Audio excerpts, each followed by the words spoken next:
Good day sa ating mga buyers at mga investors. Meron tayo ngayong bagong lukit na property. Ito po ay may sukat na 20,848 square meter. Ito po ay located at San Andres, Quezon. Ito po ay second lot from National Road. Ang kagandahan po nito mga ma'am sir, ito po ay overlooking sa dagat.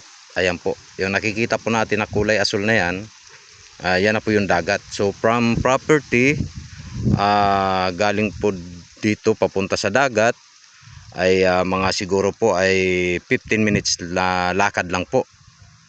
At galing po dito sa property 5 minutes na lakad po papunta sa highway. Ayan. So ang distansya po niya galing dito sa property papuntang highway ay nasa 100 meters lang po. Ayan, napakalapit. At ito naman po ay may right of way. So sagot na po ni seller yung right of way natin. So ang makakabili po siya na lang po magpapagawa ng daan. Ayan. So ito na po yung property. Nandito tayo sa boundary. Ito po yung pinakalikod niya. Ayan. Hanggang doon po yan sa may puno na yon. Ayan. Ito po yung boundary niya.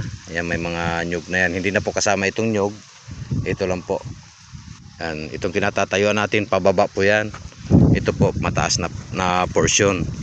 So ang tanim po nito ay pailan-ilan lang po. Nasa 30 puno na nyug. So bakante po talaga itong area na to. Ayan. So maganda pong tayuan ng bahay itong side na to. At tanaw po natin yung dagat. Ayan po. Ayan, tanaw po natin yung Boreas Island, Masbate.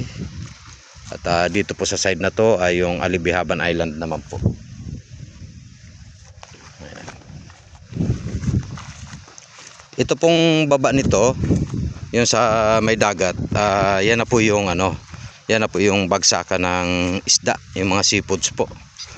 So sa umaga binabagsak po dyan yung mga seafoods. Kaya kung mabibili nyo po ito at gagawin nyo ng bahay bakasyunan, ayan, sariwa po yung mabibili ninyong mga seafoods. Ayan. So ayan po, yan na po yung may mga nyug, yung di pinanggalingan natin kanina. Yan na yung boundary nya. Hanggang dyan sa may malaking kahoy na yan pababa. Ayan. So ito po ay pwede nating gawing bakasyunan, farm. Pwede po mag-alaga dito ng kambing, manok, baboy. Ayan. Tsaka pwede pong mag-alaga rin ng baka. Kasi karamihan po sa mga nakatira dito, ang mga alaga po nila ay ganun din po, baka tsaka kambing, baboy. Kasi hindi naman po ito kabahayan.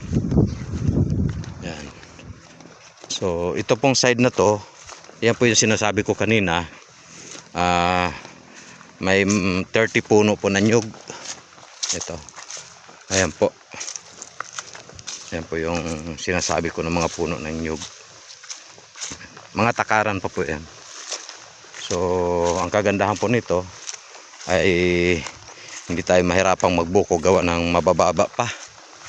Ayan, ito, kagaya nito, abot pa ng, kahit nasa baba tayo, abot natin yung bunga. Ayan po, mabababa pa.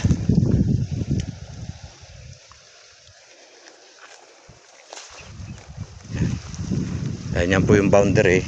Tapos yung boundary po natin dito sa baba, may bakod na po yan. Nakabakod na siya.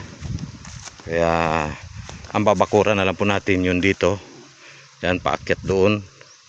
Yan, paganyan. Yan na lang po. Itong side na to may bakod na po yan.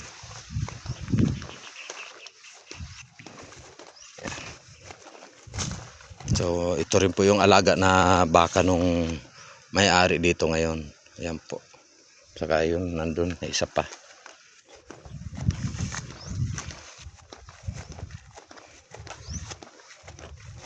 So sa mga gusto po mag-invest, ito po ang pinaka-the best at mura pa.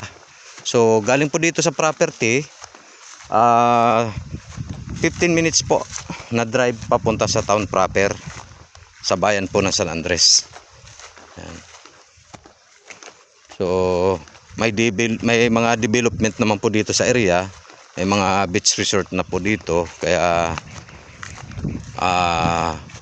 kung gusto nyo pong maligo sa dagat ay may mga resort po tayo. Yan. Pero meron din pong part ng mga tabing dagat dito sa atin na libre po na paliguan. Yan, walang bayad. So yan po, ito po yung sinasabi kong bakod kanina. Yan. Yan po. Yan. So dito po tayo. Ito na po yung way papunta dun sa highway. Lalakad tayo. Doon po tayo galing kanina sa taas na yon. So pupunta po tayo dito sa boundary niya. Ayan.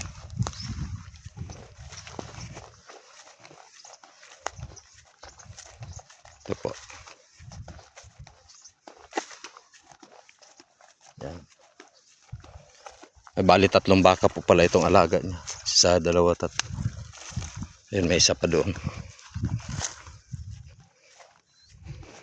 So ito na po yung boundary niya dito sa baba. Ayan po, may bakod po dyan. Ayan, ito na po. Ito may mga kahoy na to hanggang doon sa taas. Doon po tayo galing kanina sa taas na yun. So ang kukuhanan po natin ng right of way, ito pong dinadaanan natin. Yan, ito po mula dito papunta sa highway. 5 minutes na lakad lang po. Ayan po.